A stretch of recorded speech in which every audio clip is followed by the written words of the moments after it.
దేవోక్తి కార్యక్రమానికి ఇదే మా ఆహ్వానం. దేవోక్తి కార్యక్రమాన్ని వీక్షిస్తున్న ప్రియ శ్రోతలందరికీ ప్రభువైన యేసుక్రీస్తు నామములో వందనాలు తెలియజేస్తూ ఉన్నాం. ఇప్పుడు సహోదరులు లాజరస్ అశోక్ కుమార్ గారు మనకు దైవ సందేశాన్ని అందిస్తారు. శ్రద్ధగా ఆలకిద్దాం. దేవోక్తి కార్యక్రమాన్ని వీక్షిస్తున్న ప్రియులైన సోదరులు అందరికీ కూడా యేసు ప్రభు నామంలో మరొకసారి శుభాభివందనములు తెలియజేసుకుంటూ ఉన్నాను. ఈ వారం మనం దేవుని వాక్యంలో నుంచి యేసు ప్రభు వారు ఆయన యొక్క ఉనికిని గురించి, ఆయన ఈ లోకానికి ఎందుకు వచ్చాడు అనేటువంటి కొన్ని ప్రాముఖ్యమైన సంగతుల గురించి మనం ధ్యానం చేసుకోబోతూ ఉన్నాం.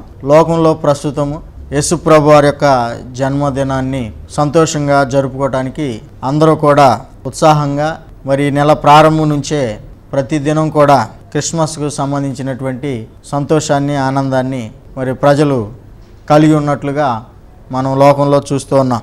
యేసుక్రీస్తు ప్రభువారు డిసెంబర్ 25వ తారీఖున పుట్టాడని పరిగణించి కొన్ని వందల సంవత్సరాల నుంచి ఈ యొక్క ఆచారాన్ని లోకంలో పాటిస్తూ ఉండటం మనందరికి కూడా తెలిసినటువంటి విషయమే. సహజంగా లోకంలో ఉన్నటువంటి మనుషులు కూడా తమ జన్మదినాన్ని ఉత్సహించటము సహజంగా జరుగుతున్నటువంటి పని.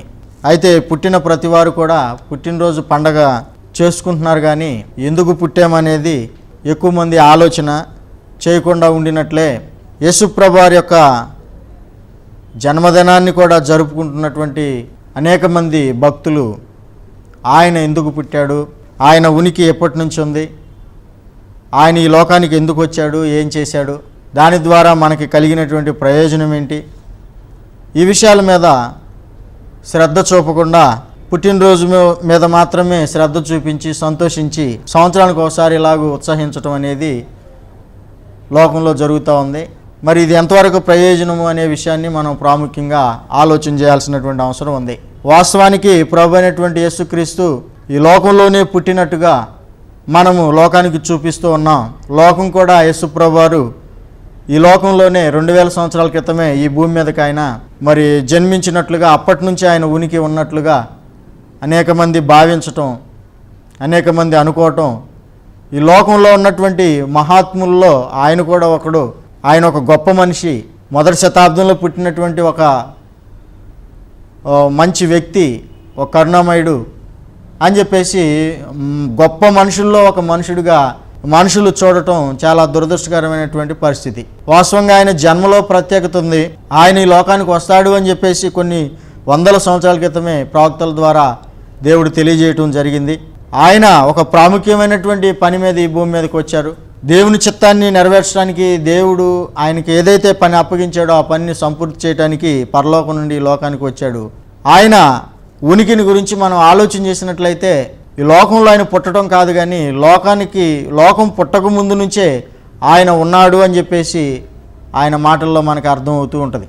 కాబట్టి ఈ భూమి మీద మనము ఆయన పుట్టినరోజుని జరుపుకోవడం ద్వారా ఆయన ఉనికి అప్పుడే ప్రారంభమైనట్లుగా, మనం చెప్పకనే చెప్తున్నట్లుగా ఆ కార్యక్రమము ద్వారా రుజువు అవుతూ ఉంది.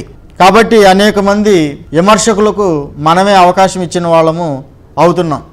ఒక గౌతమ బుద్ధుడు లాంటి వాడు, లేకపోతే గాంధీ మహాత్ముడు లాంటి వాడు, లెనిన్, ఇలాంటి గొప్ప వ్యక్తుల్లో ఒక వ్యక్తి అని చెప్పేసి అనేక మంది తద్వారా భావిస్తూ ఉన్నారు. వాస్తవంగా యేసుప్రభు వారు ఆయన యొక్క ఉనికిని గురించి బైబిల్ ఏం చెబుతుందనే విషయాన్ని ఆలోచన చేసినట్లయితే ఆయన ఈ సృష్టికి ముందు నుంచే ఉన్నాడు అని చెప్పేసి లేఖనాలు చాలా స్పష్టంగా తెలియజేస్తూ ఉన్నాయి.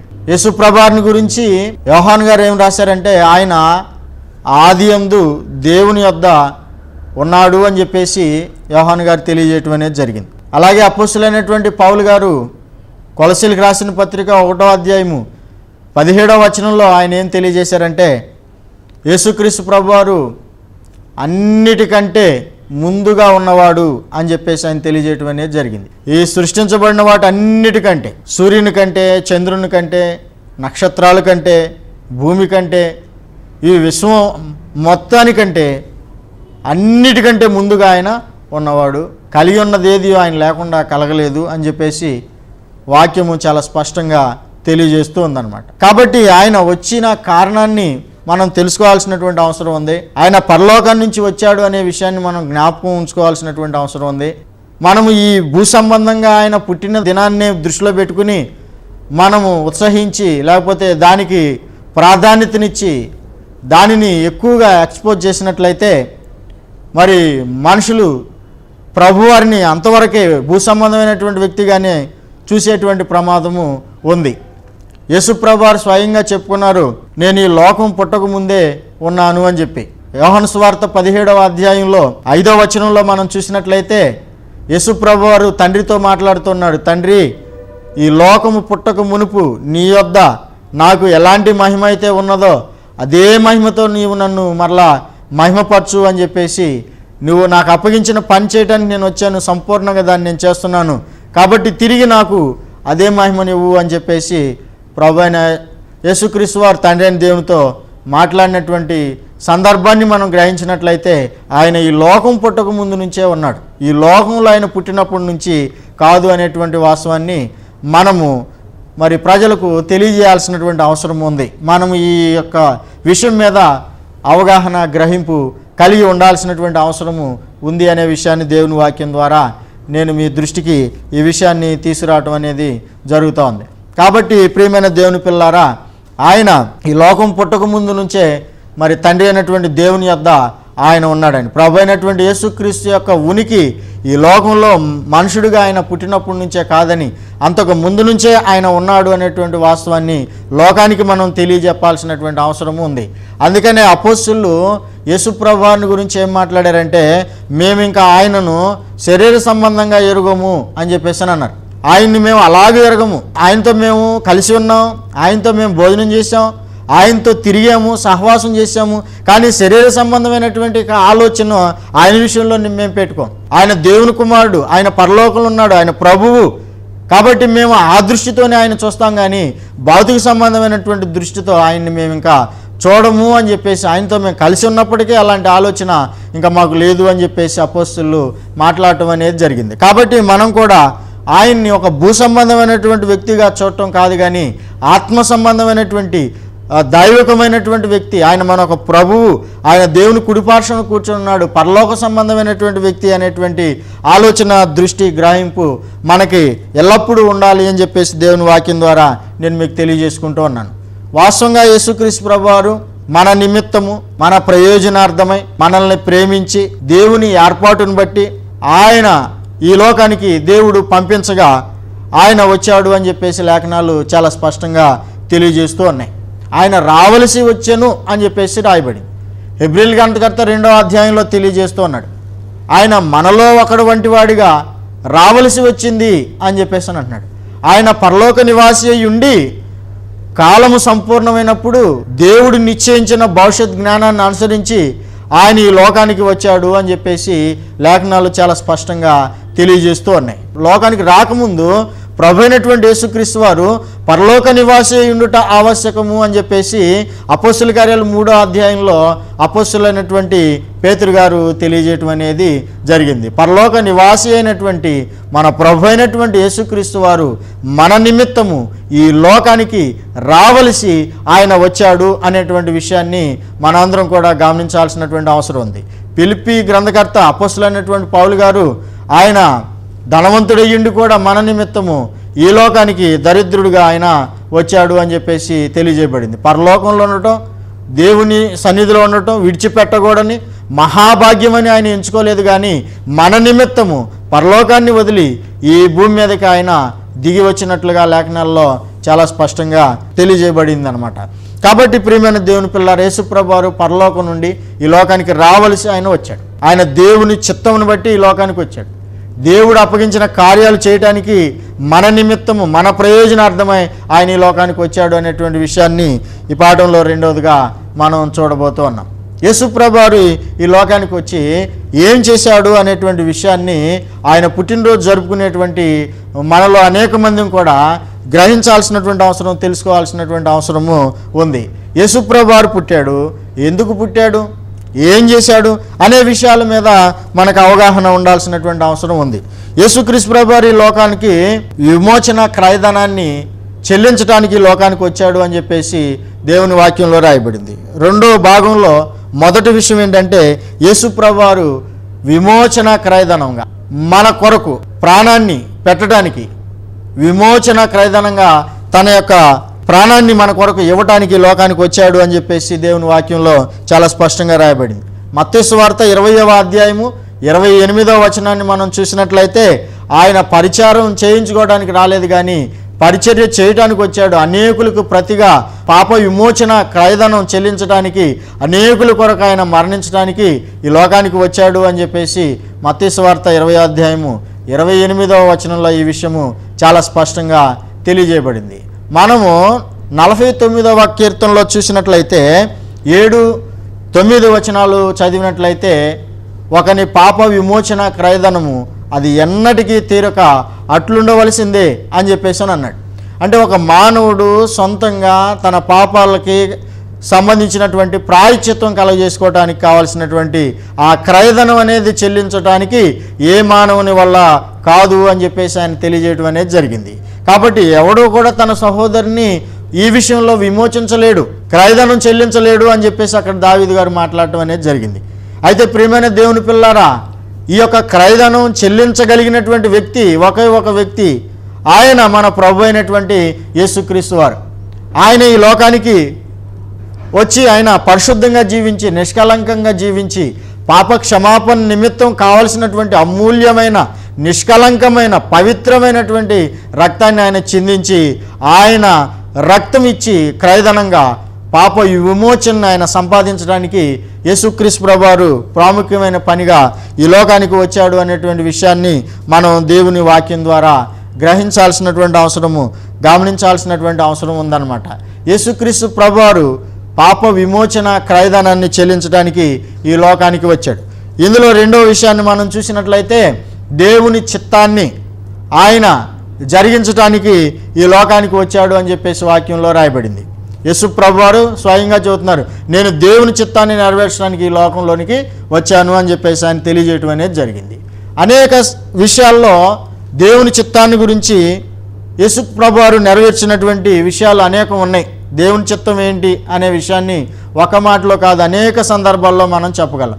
కానీ ఒక ప్రాముఖ్యమైనటువంటి దేవుని చిత్తానికి సంబంధించినటువంటి ఒక విషయాన్ని ఈ సందర్భంగా నేను మీ ముందు ఉంచాలి అని చెప్పేసి అనుకుంటున్నాను.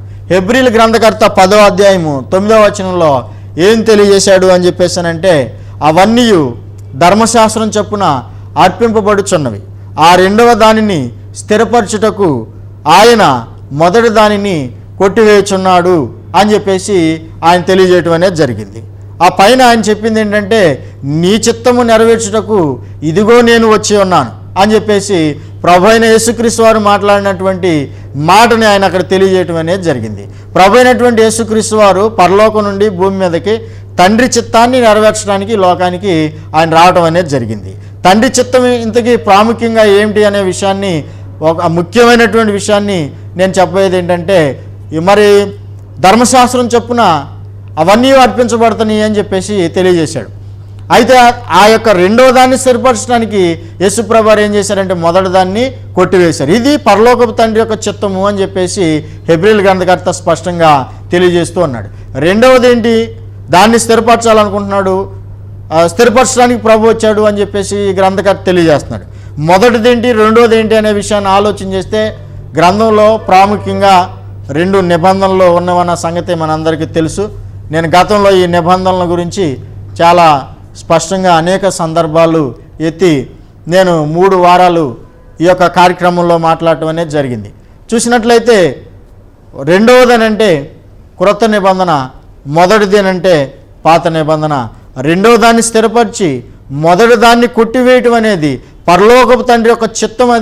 అది యేసు ప్రభువారు నెరవేర్చడానికి లోకానికి వచ్చాడు అని చెప్పేసి ఈ గ్రంథకర్త తెలియజేస్తూ ఉన్నాడు. యేసు ప్రభువారు కూడా మనం ముందుగా చెప్పుకున్నాం, ఆయన దేవుని చిత్తాన్ని నెరవేర్చడానికి లోకానికి వచ్చాడు అనేటువంటి మాటను తెలియజేసుకుంటూ ఆ మాటని మనం తెలియజేసుకున్నాం, చూసాం ముందుగానే.